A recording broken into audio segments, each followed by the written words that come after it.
All right, well, welcome to the I Take That Personal podcast. My name's John Soricelli, and well, here we talk about everything personal, right? Business, real estate, mortgage, finance, life, and kind of the personal nature of all that. So first, I want to give a quick shout out and a thank you to our sponsor of this episode, J&J Coastal Lending. You'll hear a little bit more from them as we progress, and I am honored, excited, thrilled to have Miss Vanessa Villa here with us today. I've had the honor of knowing her for, maybe 6 years now. We've had the ability to become friends, work together. Shit, I mean, now that I think about this, I've had some highs and lows in my personal life just with family and health, and you've been super sweet and kind and caring and involved and thoughtful. And you know what? I don't know that I've ever really said thank you properly. Oh, my pleasure. But thank you, and I think it just goes to show your character and our relationship. So Thank you. I'm excited to talk. Sorry to hit you up with sappy right in the beginning, but that's what I do. It just comes out. Whatever comes out, comes out. So we're going to talk about what we talk about. So I guess the first thing I'd say is let's learn a little bit for the audience, for our listeners, a little bit about you, about kind of how you get started in real estate. I mean, heck, you've been in real estate since you were a little baby. So tell us about this. Well, hello, everyone. My name is Vanessa Villa, realtor in Orange County with First Team Real Estate. Thank you, John, for having me. Appreciate it. I started in real estate. I've been in real estate since I was 16, approximately. Dang, dude. Yes, I used to work at a mortgage company as a file clerk when I was a senior, I believe it was, or a junior. Senior in like high school we're talking about. Yes. Not college, high school. Yes, and then so I used to help everybody in the background there. And then one of the mortgage people were like, why don't you get your real estate license, me and my other girlfriend? And we're like, how do you do that? They're like, you have to be 18. And I'm like, all right. So we studied before. And then at 18, we put in our application and got our license at that time. Went to college full time, rushed that to get out to continue selling real estate. Mm-hmm. So then it was my career journey in real estate started. That's it, man. That's nuts. So really you grew up in real estate, for lack of a better way to put it, right? Yes. I very young started working in the workforce. Basically to help out parents, and I always wanted cool stuff that I didn't want to ask for, and I just had to work for it. That's it. Yeah, from my perspective, when I was 15, I'll remember when I was 15 years old, I was homesick one day from school, and it was probably, I think it was March. For some reason, it was March. It was a March. I was 15. I'm in New York. Mm-hmm. That's where I grew up, and I realized I wanted a car when I turned 16. And I remember because it was about a year, right? Mm-hmm. My birthday's February, so this is March. So I got the phone book and I started thumbing through the phone book for restaurants, and I became a busboy. And I started bussing at a table at the restaurant. And at first it was just the weekends. And then it was 2 nights during the week. And I came home with cash every night. And I put that cash on my mother's dresser for her to be able to save for me so I can eventually purchase a car later on. So while I'm sitting there bussing tables, you're out there as a real estate agent. So that's a little different setup there, but yeah. Well, you just remind me of a time that when I was going through college, because, I graduated in 2007 college. And that's when the recession was, hit, and there was not a lot of real estate. Again, I wasn't doing it officially full-time during college. I was active, but I wasn't doing full-time. So I had to pay off my my college bills, and one of our friends' mom had she worked at the boats over in Newport, and she needed servers all the time. And she's like, if you guys come here for a day, I'll pay you guys $100. And I mean, $100. A lot of money. I mean, it was a lot of money back, then. And so sure enough, I remember I would work there and save my money, like you said. And so, yes, I have had experiences in serving as well. And I give props to all the servers because first of all, it's hard work. And second of all, just managing that tray for those cups not to fall or those plates. All those things, right? So yeah, it's hard work. So I think it's a famous saying or line that people have talked about, and that's you can judge someone's character by how they treat and talk to the waiter and the waitress. Oh, absolutely. Right? Yes. So it's something that always kind of resonates with me. The other thing that I heard recently, and I guess we're just giving little life isms right now here, is that the shopping cart is the best test for somebody's character because there is no reward for returning it. There is no penalty for not. And how you just are making the effort to do the right thing. Oh, right? yes. So, not leaving it in the way of a parking space or helping the staff or doing what you're supposed to do. So it's interesting. So that sticks in my head. So I return my shopping cart because every time I'm like, I don't want to bring it back. I'm like, shit, man. What type of person do I want to be? At the end of the day, it's not even that hard. Exactly. So, I mean, exactly. sometimes I've seen people that, I'm that person, like you said, like I absolutely always want to make sure my shopping carts goes straight where it goes because I would hate for my car to be hit by a shopping cart. And and I'm also that person that parks very far because I don't want anybody to hit my car.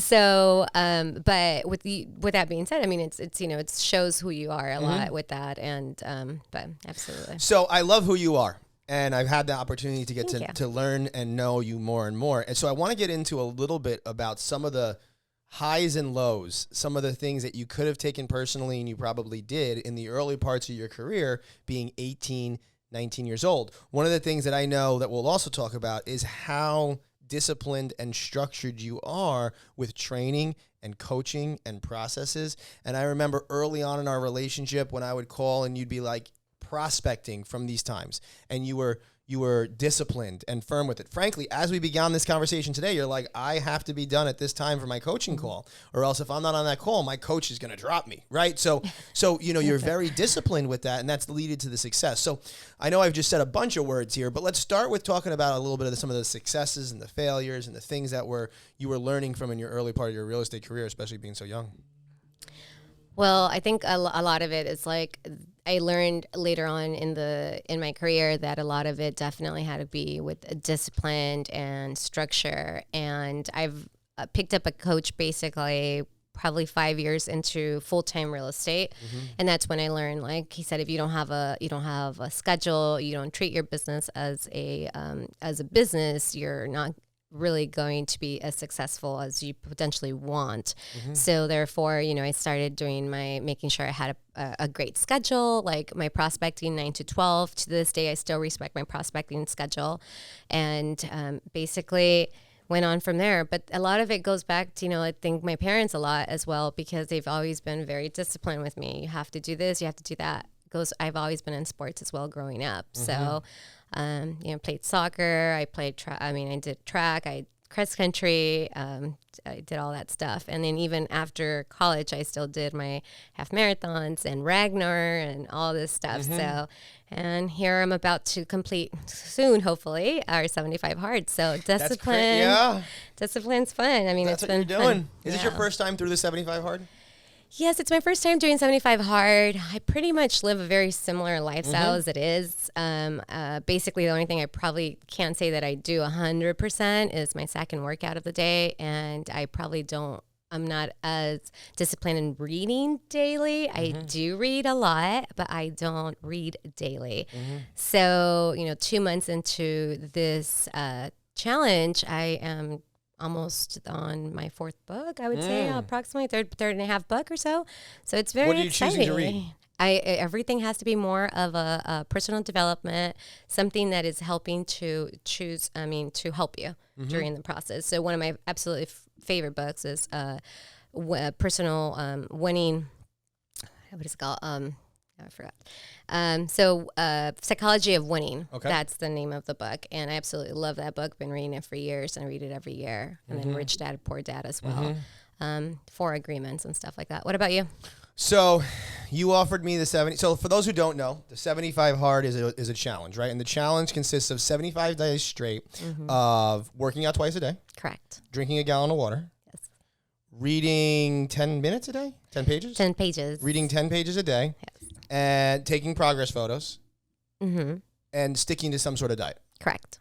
So those are the 5 disciplines around it. And no alcohol. And no alcohol. So those are the 5 disciplines about it. So I don't drink.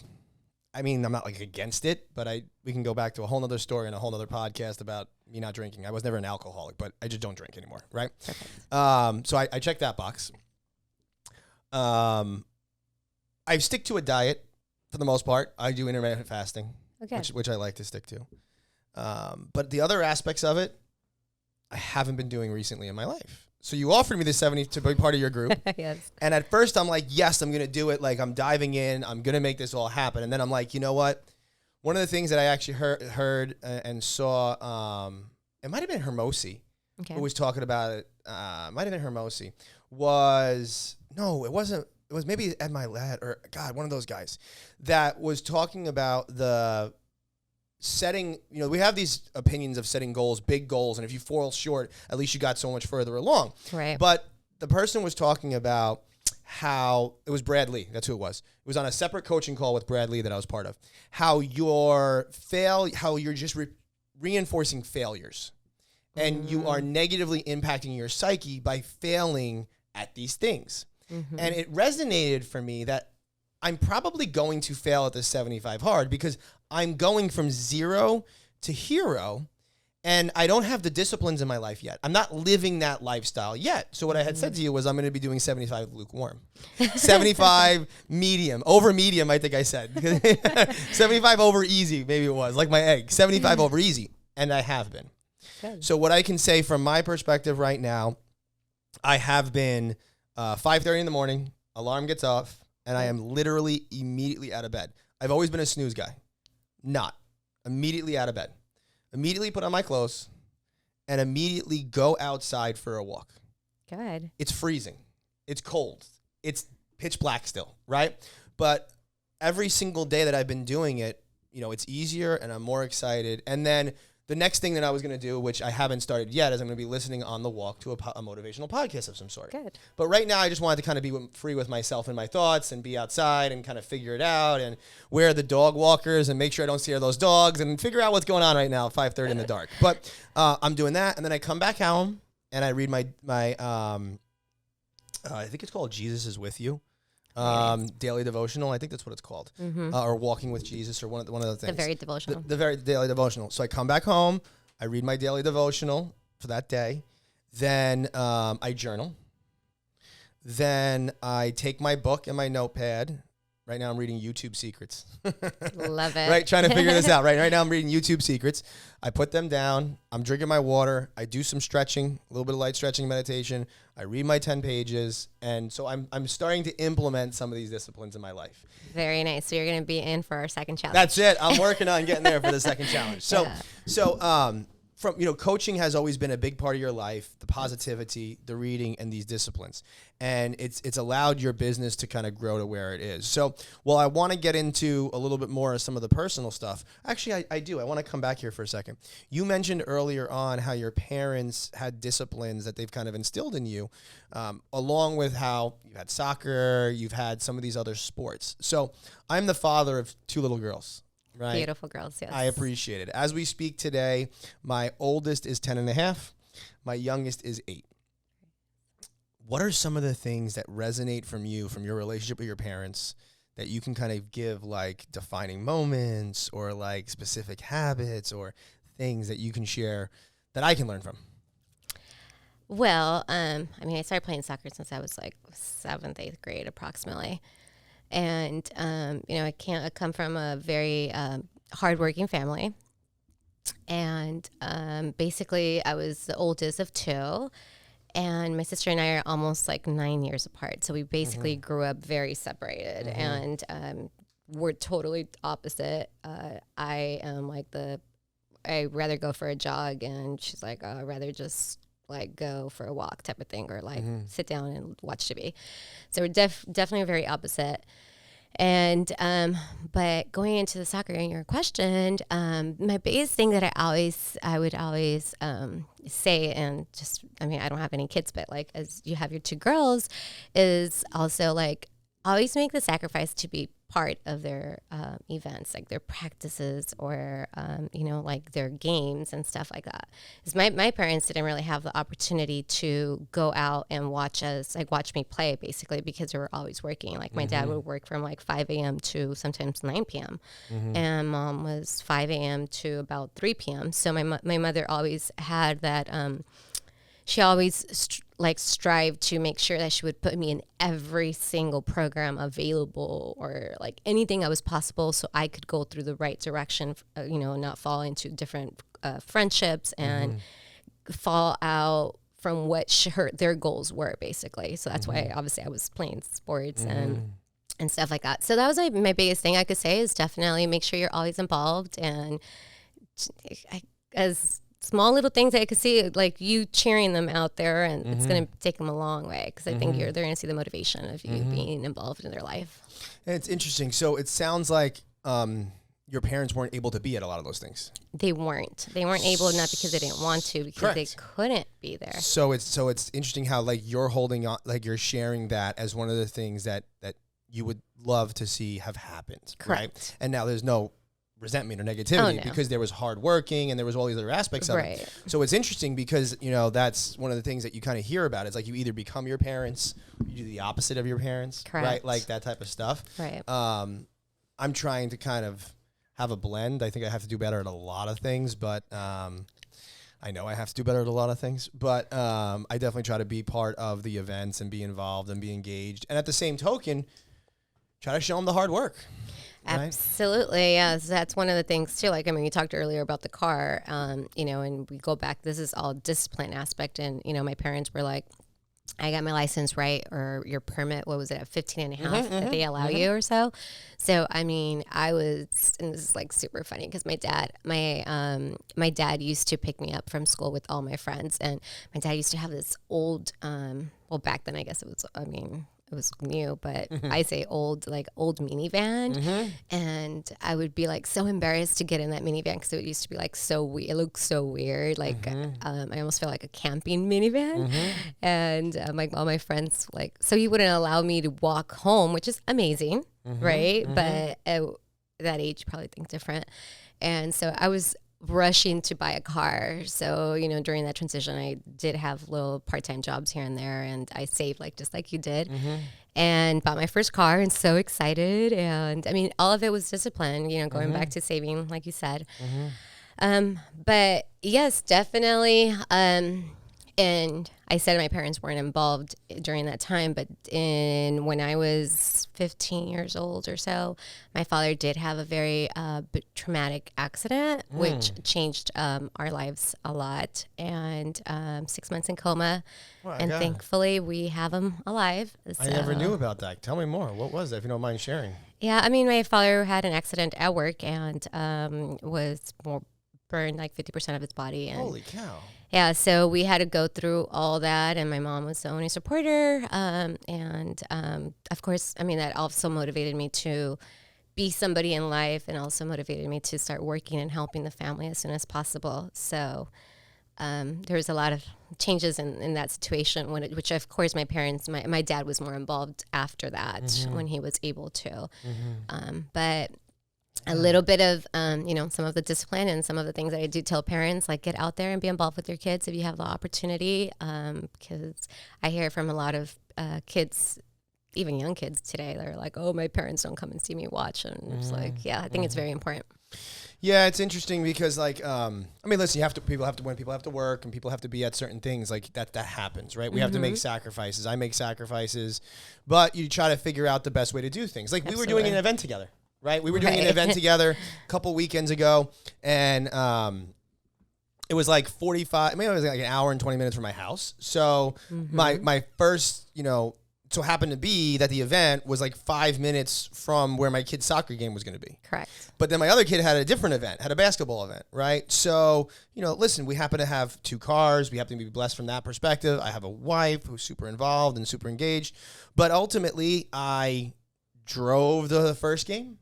Saw the first game, drove home, took the kid to, an hour back, took the other kid to a basketball game, drove back to the second game, and then went to work, right? So, it's a bunch of, could have been a lot easier for me to be like, no, I'm not going to get up at 5:30 or 6 o'clock in the morning on Saturday to go to that game, or I'm going to be coming back home and, we'll just stay at the house and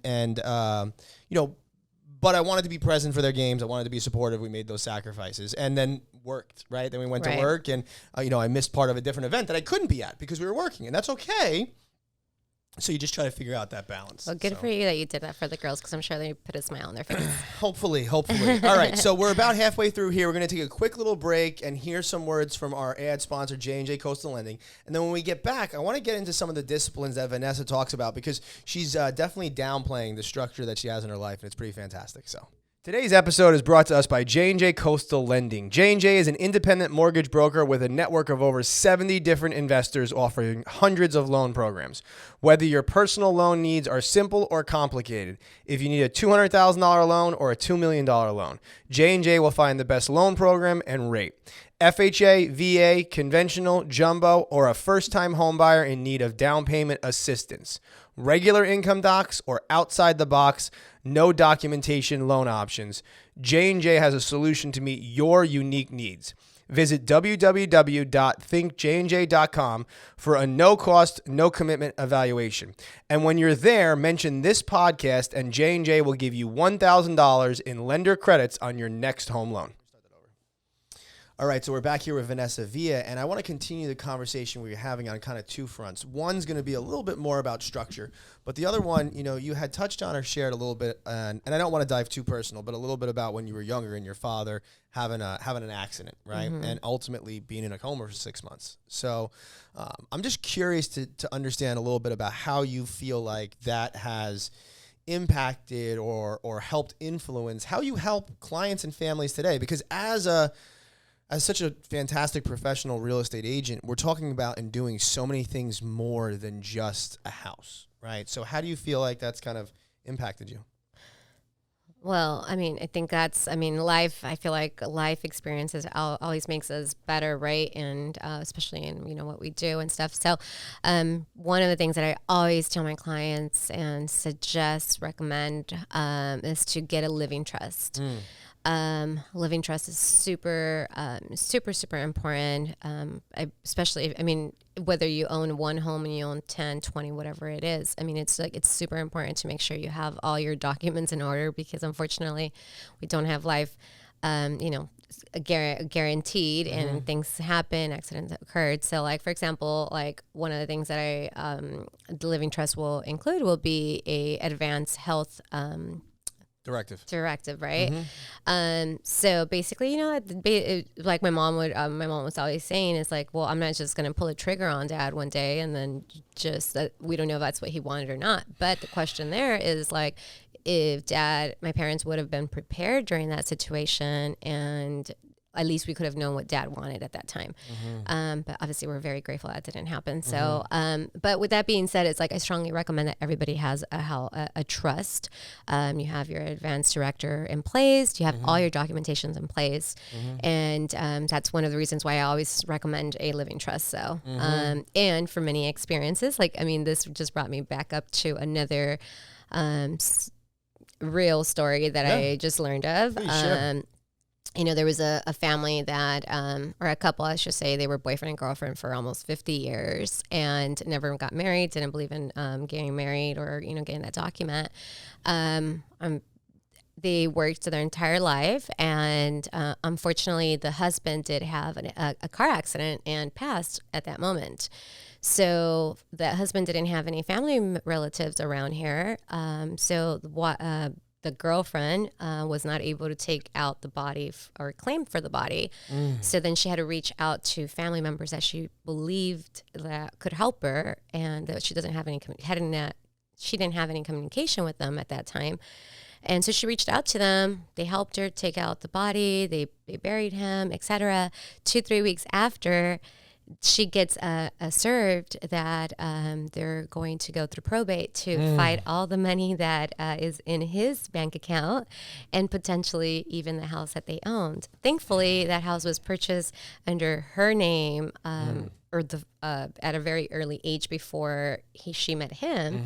So the house was just directly under her name. So with that being said, that family, basically there was like $700,000 in the bank account. And of course, attorneys got involved, and the family did take a big portion of that money. And the money wasn't given all to the girlfriend, which technically, his wife, but examples, if they would have had a trust in place and everything would have been in order, nobody who would have had to go through like who's going to claim the body, who's going to keep the money, who's going to keep the house, or even be concerned of somebody taking away their house, So just examples of how important it is to have all your stuff ready. Yeah, and I mean, that obviously hits very home for you because it was a live experience that you've gone through personally, right, when you were young, and you're seeing your clients do it. And it's simple, a trust, you don't go onto one of these websites, you talk with a trust attorney, but I know, and we know trust attorneys that do a fantastic job for $2,000. Well, that $2,000, absolutely. We actually have an attorney that I work with very closely, and I could share and link up the information right below.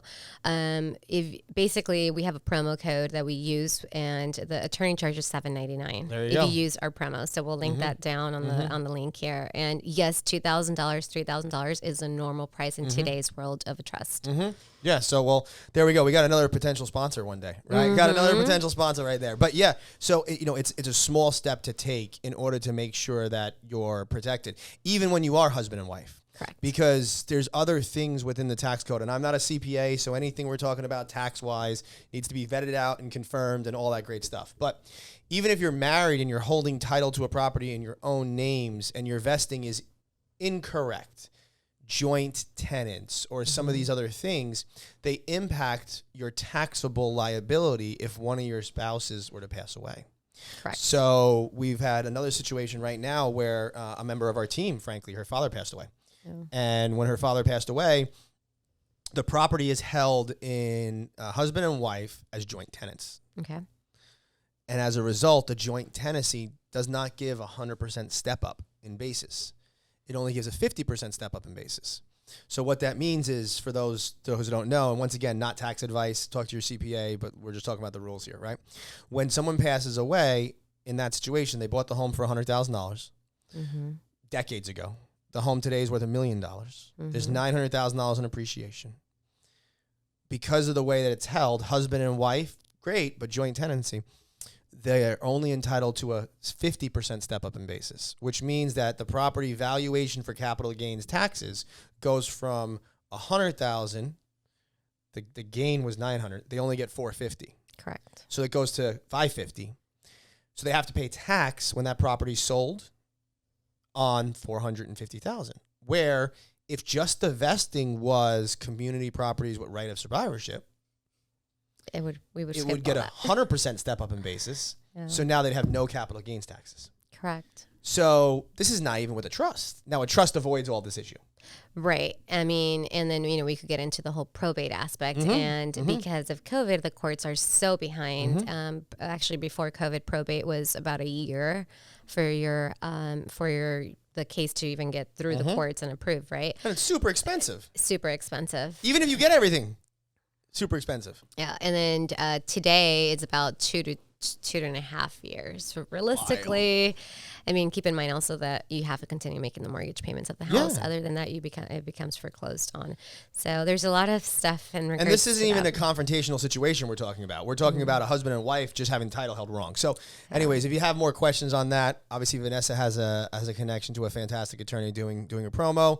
We can, of course, help. Feel free to reach out. So let's move into a little bit more about just some of the structures that you have in place in your life, that kind of between coaching. Give me a little bit about what your schedule looks like. Let's share kind of some of those disciplines.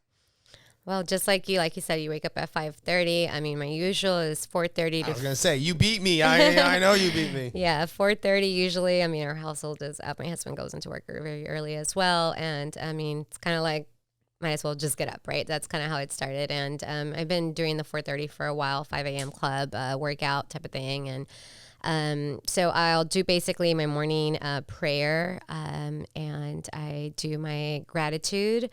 Super, grateful for a new day every single day. And basically go into my gratitude, do a little meditation, and then I drink a lot of coffee. So I love coffee. So I definitely have coffee just as I, run to turn on the coffee machine. So coffee, and then I start my workout. So I do have a personal trainer that I do work out with 3 times a week. Cardina, I've been with Cardina for 12 years now or so. amazing gal. And so basically I do have trainers, or I should say coaches, all around through my life. And so basically I do the workout, then get ready. And 3 times out of the week, I do still have role play partners that I role play objections in real estate. How did you find these partners? Based through my coaching. Yeah. So, I mean, I had been involved with a prior coach for about 10, 12 years. And I have a lot of good friends and people that I still mastermind with and role play with and do objections. And then I also have found new people that I work with as well doing role play. So let's just pause there for a second. So 3 times a week you role play and you have different partners. Correct. So will you do one role play with one person for day 1 and then another for day 2, or are they all part of the role play? No, they're all individual. Okay. And then everybody, we basically choose, like, for example, there's one is like we role play expired listings. So as the market had changed on fourth quarter is basically there's a lot more expired listings. So, hey, let's go ahead and role play. What objections are you getting? What objections are you getting? And let's see how we could make us better to get and lock those appointments.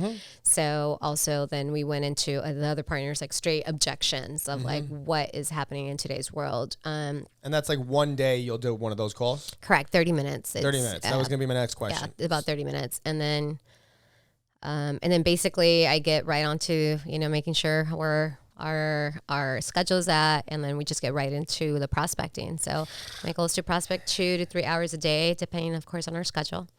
And then So I think what's important for us to take a pause here and talk about is you've been in real estate now for 12 years. 18, exactly. Come on, License. 12 years, 18 years. All right, 12 years. I was guessing younger. So anyway, that's 12. So 18 years. You've been in real estate for 18 years. February. You've been full-time doing real estate, sold millions and millions, hundreds of properties. Right. And had thousands and thousands of conversations. And 3 times a week, you practice with a coach role-playing.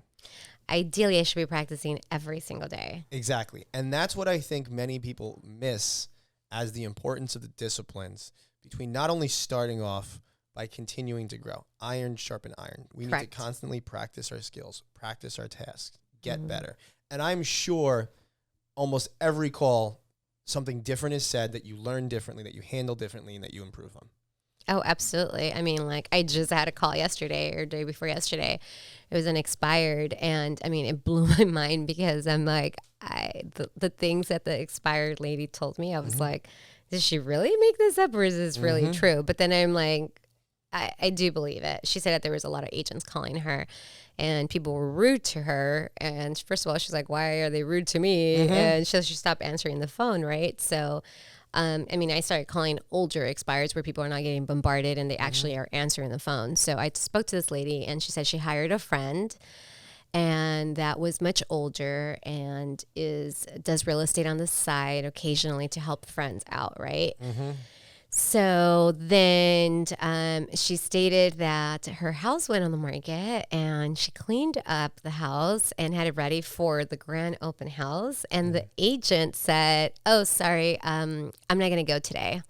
So she had people lined up outside her house to show the house. With nobody to show it. With nobody to be there. Yes, exactly. That's crazy. So she had to tell everybody that her agent was not coming. So they had to reschedule with her. And so then she said that she did the same thing the following weekend and she just took off the house market because she was like, I was so stressed out with work and stuff like that. But this blows, like, just honestly, like, I mean, it's impressive for me to hear this because I think, first of all, it just shows that, who you work with matters. Number 2 goes back to treating the business as like an actual job versus a hobby. And I mean, service is everything. I mean, like, now this homeowner is, like, has this perspective that all agents are like that, and I mean, she even said it herself. The funniest thing is that actually one of her clients is very interested in the house. So we may even, you may be doing the loan pretty soon. Oh, there you go. Yeah. And so it may be as easy as, hey, she wants to sell, our clients love it, and she doesn't have to go through the whole stress of, cleaning up her house. So and not deal with open houses that where people don't show up. I mean, obviously she'd never deal with that with you, but just the whole aspect of it, the whole fear that I'm sure is in her heart from it. So tell me a little bit about some of the, so we've worked together for quite some time, and we've had the ability to help people in different personal situations, right? Different life situations, goods and bads, highs and lows. Tell me one or two of the situations that might stick out, or, you know, stories that stick out in your mind from people that, you know, you've helped get their life where they want it to be. Well, there's a lot. I mean, I don't know. Without naming names. Yeah, not that be ones we worked on, but of course, just things that stick with you. I mean, one of them, it's like, I mean, this is years ago. There was a couple that had been renting down the street, and I was at an open house, and I think it was by the Circle in Orange, and they were out for a walk, and I was at an open house for like multiple units. I think it was like 2 units. And they're like, I just want to buy this townhome. And I'm like, okay, well, it's not for sale. Like, you know, like you have to buy both of them and such. And then we turned that conversation into, yes, you do qualify. They thought because they worked at Chalk, I think it was, and they had a few years of work, and they didn't have like savings or anything like that. So I just walked them exactly what to do, and their dream of like buying half of that house became a condo down the line. And I mean, they had they never visualized or had any, they never thought they were ever going to own a home. And probably no one in their family ever owned a home before. Absolutely. They're probably the first homeowners in their whole history. Yes. And so, I mean, that interaction there, and then taking the time, you know, to have great people, like, you know, for us to being able to guide them and tell them, hey, like, this is, you know, there is a possibility, and there is an opportunity for you to become a homeowner. I mean, that was one of them amazing. You know, another client we just recently worked on, and I also remember we were out shopping for condos, like a 1-bedroom. Let's go ahead and start, you know, let's start buying a 1-bedroom, because they didn't want to pay rent, and they thought a 1-bedroom was going to be the best thing for them. A 1-bedroom was, I mean, quite high on the mortgage payment. And they're like, well, I have this other money, and what if I buy a bigger house? And which we showed the numbers. I mean, you worked with it, and you showed them, hey, this is your mortgage payment and such. And then they house hacked their home. So now they're living in 1 bedroom. They rent the other home, the rest of the house to some civilians, and they're paying off their mortgage. So let's talk about that. What's house hacking? Give that a little bit of let's come back and it's a popular term here. So let's talk about it. What's house hacking? Well, house hacking is basically when you purchase a home and you rent the rooms out. So you live in one room. I mean, this is not even on lending terms or anything. It's just basically what you do is you purchase a house. For example, you purchase a house with the 3 bedrooms. You live in 1 bedroom, and then you rent out the other 2 bedrooms. The purpose of this is for you to pay down your mortgage payment at a faster rate and help yourself, you know, build equity and savings and all that stuff. Everything, you know. Yeah, and on the lending side of it, so that the client still qualifies by themselves. Correct. Right? It's not you can't use rental income from potential tenants in that situation unless the property is a multifamily unit, right? Correct. So when you're occupying it, this client qualified. They had the down payment, they had the income, but they didn't want to have to pay that much of a payment themselves. Correct. Right? They didn't want their cash flow to be at that situation. So instead, they didn't need all the space.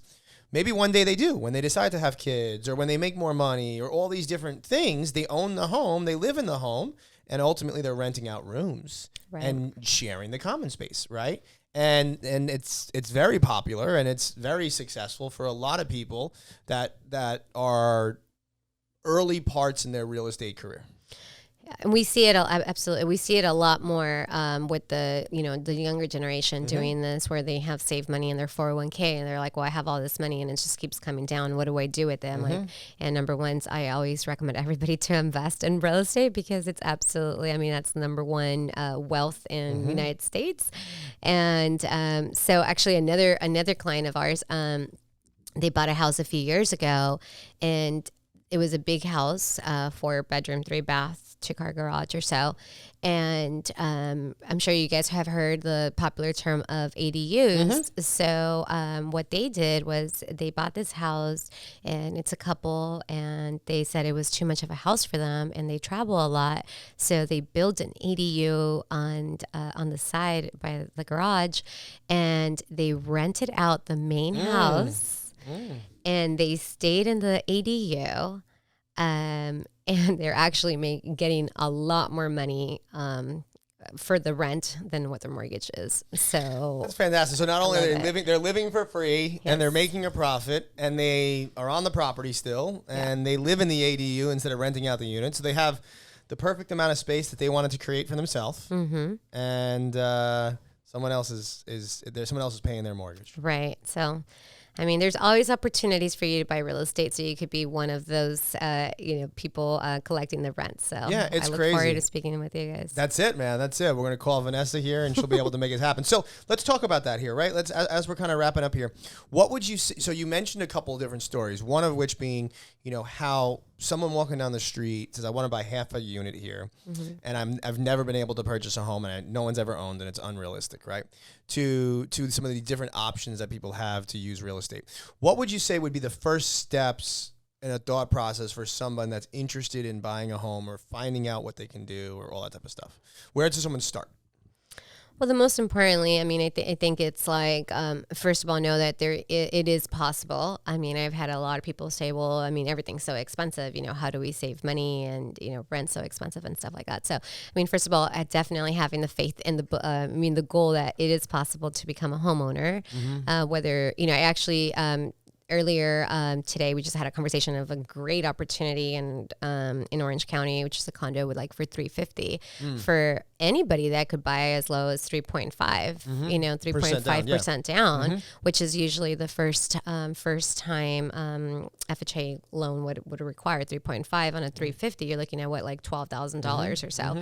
So I mean, realistically, that's what you need. 3.5 down. We are more than happy to get together with you and help you analyze to get how you get to that $12,000. We are approaching here tax refund or taxes here. I mean, keep in mind your tax refund is your money that you work for, so it's a great opportunity for you to reinvest it in purchasing a home. And you don't necessarily need to live in. Of course, if you buy an FHA home, you have to live in it, but you could put 5% down and then rent the home out. And let the tenants, pay your rent. Yeah, I mean, there's all different ways. I mean, there's down payment assistance programs available. You could put down as little as 3% down, right? So there's all different options. So I think at the end of the day, the first step is always going to be have a conversation with local professionals that you trust. Right. Because they're going to be able to expose you to and express or share with you a lot more options. Your profile may be further along than you think. People don't realize how liberal the guidelines are in a lot of ways. Correct. Yeah. So.